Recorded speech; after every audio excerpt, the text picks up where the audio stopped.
आप सभी जानते हैं जो हालात इस सरकार के कार्यकाल में पैदा हो गए। आज के दिन न केवल किसान सकते में है, मजदूर सकते में है, बल्कि सारी जनता, चाहे वो ग्रामीण क्षेत्र से हो चाहे शहरी क्षेत्र से हो, सभी को इतनी ज़्यादा मार पड़ रही है। चाहे किसान है, मजदूर है, चाहे आड़ती, सभी दुखी हैं अपनी अपनी समस्याओं को लेकर। चाहे मिडिल क्लास है, चाहे गरीब से गरीब इंसान है, दलित है, पिछड़ा वर्ग, महिलाएं, हर एक वर्ग, चाहे कर्मचारी है, युवा है, हर एक वर्ग आज के दिन अपने आप को ठगा हुआ महसूस करता है। और यही कारण है कि चारों ओर लोग एक ही आवाज़ से बोल रहे हैं कि इस बार तो ये सरकार, जैसे मौका आएगा ये सरकार जाएगी। और दुखी होकर कह रहे हैं, ये कोई मेरी कांग्रेस की राजनीतिक बात नहीं है, लोगों की आवाज़।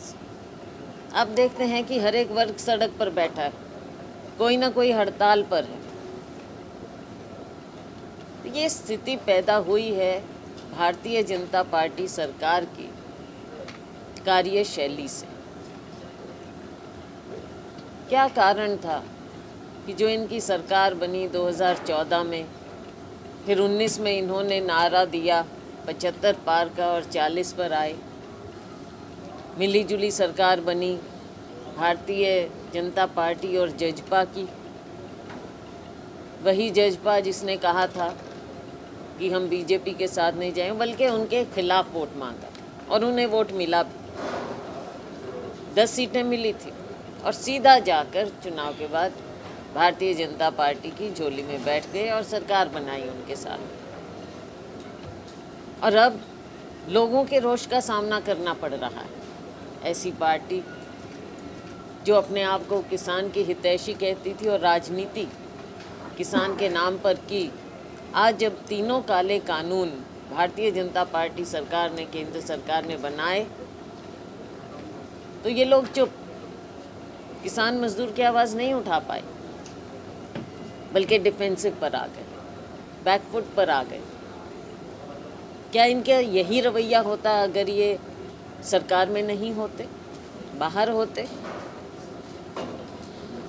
लेकिन आज चुप हैं तो लोगों के रोष का सामना करना पड़ रहा है। सरकार के जितने भी लोग हैं या सरकार को जो मदद कर रहे हैं या इनके साथ अलायंस में है, आज लोगों के बीच नहीं जा पा रहे। लोग इनका बहिष्कार कर रहे हैं,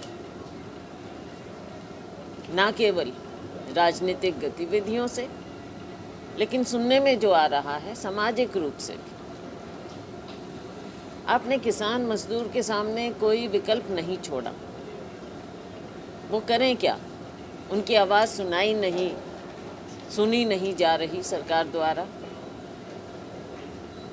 तो कहीं ना कहीं उनका रोष झलकता है अलग अलग तरीक़ों से। कभी उन्हें टेररिस्ट कह दिया जाता है, कभी कुछ, लेकिन किसान अपने आंदोलन पर डटे हुए हैं। कांग्रेस पार्टी ने किसान की आवाज़ उठाई है, राहुल गांधी जी ने किसान मजदूर की आवाज़ उठाई है, युवाओं की आवाज़ उठाई है, और मुझे नहीं लगता कि किसी ने भी उठाई है इस तरह।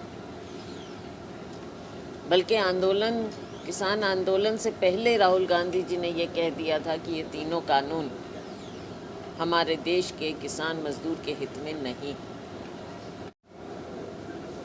लोगों का रुझान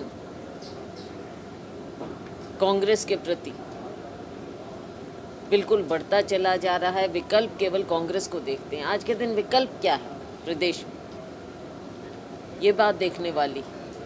लोगों के साथ कौन सी पार्टी खड़ी है? किसान मजदूर की आवाज़ कौन उठा रही? कांग्रेस पार्टी उठा रही। आम लोगों की, जनता की समस्याएं कौन उठा रही है? कांग्रेस पार्टी। एक पार्टी तो जिसने भारतीय जनता पार्टी के खिलाफ वोट मांगा था उनके साथ मिल गए हैं जाकर। दूसरी पार्टी जो एक अकेले थे उन्होंने इस्तीफा दिया, बजाय इसके कि सिचुएशन का सामना करें, सरकार के खिलाफ खड़े हों, किसान के हक में खड़े हों। मुख्य विपक्षी दल कांग्रेस पार्टी जब विश्वास प्रस्ताव लाए तो सरकार के खिलाफ खड़े होकर वहाँ पर बोलें और सरकार के खिलाफ अपना मत दें। उससे बचकर पहले इस्तीफा दे दिया और कहते हैं किसानों के हक में है। किसानों का कैसे हक अदा किया है आपने इस्तीफा देकर? ऐलनाबाद के लोगों का कैसे आपने हक अदा किया है जिन्होंने आपको चुनकर भेजा 5 साल के लिए? तो ये थोपा गया उपचुनाव। आगे आने वाले वक्त में लोग देख रहे हैं कांग्रेस को कि अगली सरकार कांग्रेस की बने। हमें पूरा विश्वास है, लोगों का रुझान देखकर, लोगों का उत्साह देखकर, लोगों का रिस्पांस देखकर कि हम ना केवल ये चुनाव जीतेंगे बल्कि अगली सरकार कांग्रेस पार्टी की लोग बनाएंगे, हरियाणा के लोग बनाएंगे। मैडम, आज सबसे जो एक और मुद्दा है जो आज गतिरोध बना हुआ है आड़ती और किसानों के बीच में। आड़ती कह रहे हैं जो शर्तें तो सरकार ने रखी है उसको हम खरीदने में असमर्थ हैं, तो ऐसे में इस पर आप क्या करना चाहते हैं?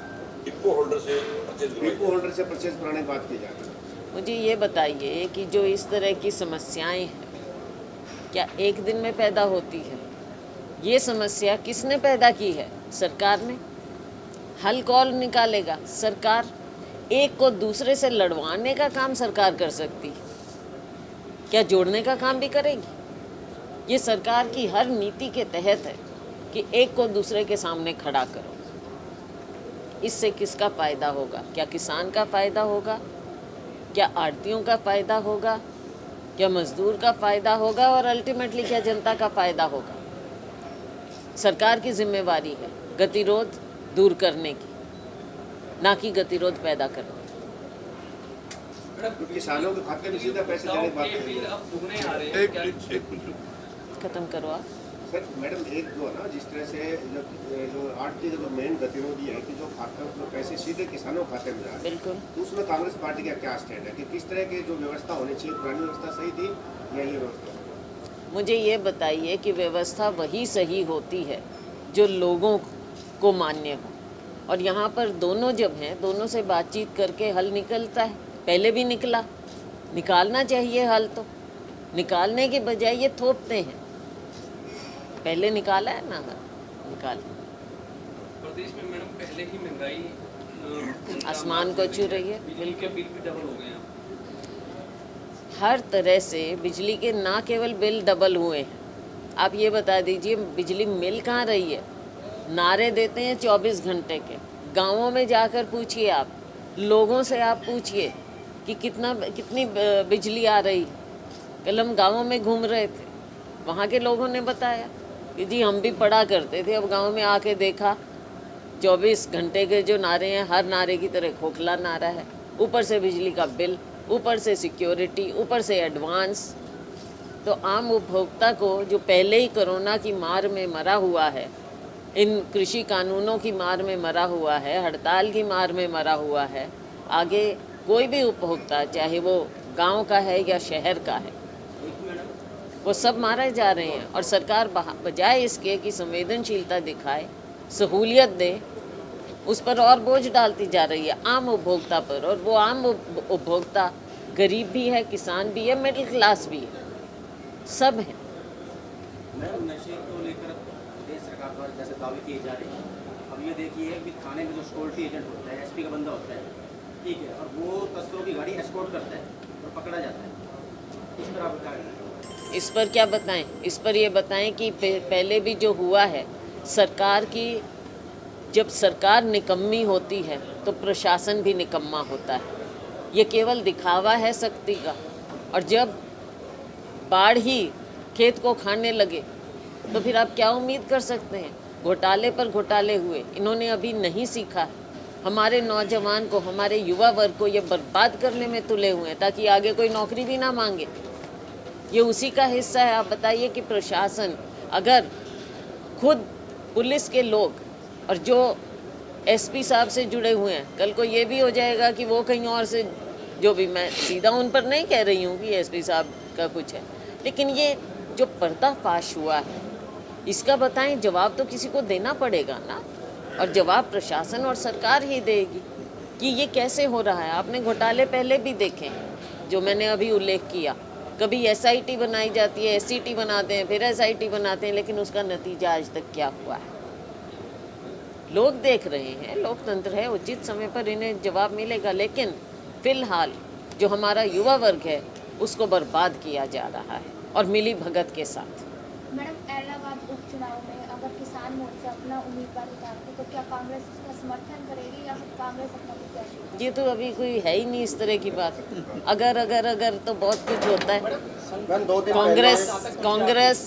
कांग्रेस राजनीतिक पार्टी है, हम राजनीतिक लड़ाई लड़ते हैं, चुनाव उसका हिस्सा है। मैडम, संगठन विस्तार की बातें चल रही थी जी बिल्कुल। तो कहाँ तक पहुँची वो, जल्दी कुछ हमने पर्यवेक्षक भेजे, सब जिलों में भेजे कि संगठन को कैसे मजबूत किया जाए, और वो लोग हमें अपनी रिपोर्ट दे रहे हैं। अगले कुछ दिनों में वो कार्य भी पूरा हो जाएगा, फिर हमारे प्रपोजल बनेंगे, सबसे बातचीत करके, सबसे बातचीत करें। हाँ जी, सिलेक्ट हाँ, इलेक्ट नहीं है, नॉमिनेशन है, क्योंकि चुनाव नहीं चल रहा है पार्टी का, नॉमिनेशन हो गए। हमारी अध्यक्षा श्रीमती सोनिया गांधी जी के हस्ताक्षर से, उनकी स्वीकृति से हमारा संगठन बनेगा।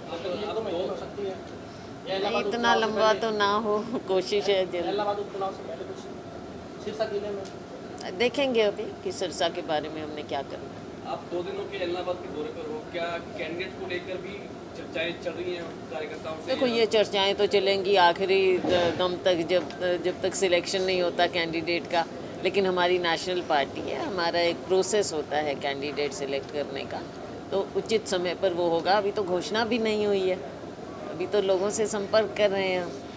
अभ्या चौटाला बड़ा दावा कर रहे हैं जी, अभ्या चौटाला बड़ा दावा कर रहे हैं कि सभी की जमानत जब्त होगी, चाहे बीजेपी हो, कांग्रेस हो। दावा तो सब करते हैं, और लेकिन असली तो जो चाबी है वो जनता के हाथ में है, और हम जनता का हम आदर करते हैं। हमें पूरा विश्वास है कि जनता कांग्रेस पार्टी का साथ देगी, क्योंकि कांग्रेस पार्टी ही विकल्प है आज के दिन।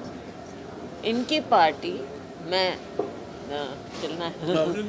इनकी पार्टी जो है, आपने इनको देखा कैसे टूटते गए, क्या होता गया, और सिरसा से ज़्यादा और कौन जानता है इनकी पार्टी। उन्होंने कहा कि इस्तीफा दे दिया उन्होंने, तो कांग्रेस वालों ने इस्तीफा नहीं दिया, जब वो कहते हैं कांग्रेस साथ में, पर इस्तीफा नहीं दिया, उनके इस्तीफे से कुछ फर्क मैं यही पूछना चाहूँगी, एक इस्तीफा देकर उसमें तो कोई शहादत नहीं हुई ना।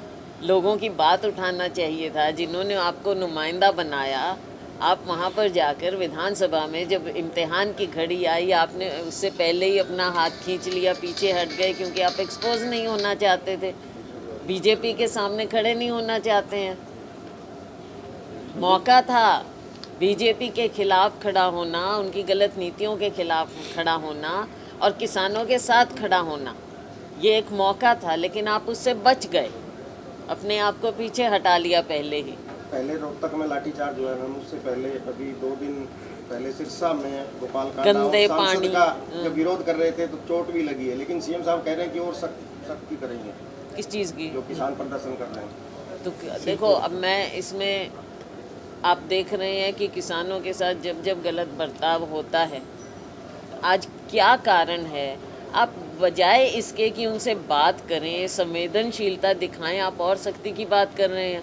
आप खुद तो लोगों के बीच में जाने लायक रहे नहीं, लोगों के रोष का सामना करना पड़ रहा है आपको। आपके नुमाइंदे जो सरकारी हैं, अपने घरों के अंदर नज़रबंद बैठे हैं, हिम्मत नहीं है लोगों के बीच में जाएं। कांग्रेस ने प्रदर्शन किया। लोकल सवाल, नगर परिषद के अभी 7 तारीख को चुनाव है सिरसा, कांग्रेस के जो पार्षद थे, क्या आपके नोटिस में कोई है कि क्या उन्होंने वोट किया, कोई डायरेक्शन उनको मिली थी वोटिंग की? किसके पक्ष में करने की? देखो बात ये है, नंबर बीजेपी वन, कह रही है कि बिके हैं पार्षद। हम बीजेपी कह रही है ये तो अच्छी बात है। आप बता रही थी कांग्रेस के पार्षद का एक हफ्ता पार्षद था, वो ना था, वो बाकी पहले ही वो छोड़ के चले गए। हाँ, केवल एक पार्षद था कांग्रेस का। बाइकआउट, हाँ, ये खड़े हैं यहाँ, हाँ बाइकआउट खड़े हैं। बाइकआउट किया। इन्होंने तो वोटिंग की। हाँ, ये खड़े हैं, बाकी तो वो पहले ही छिन भिन्न हो चुके थे। पहले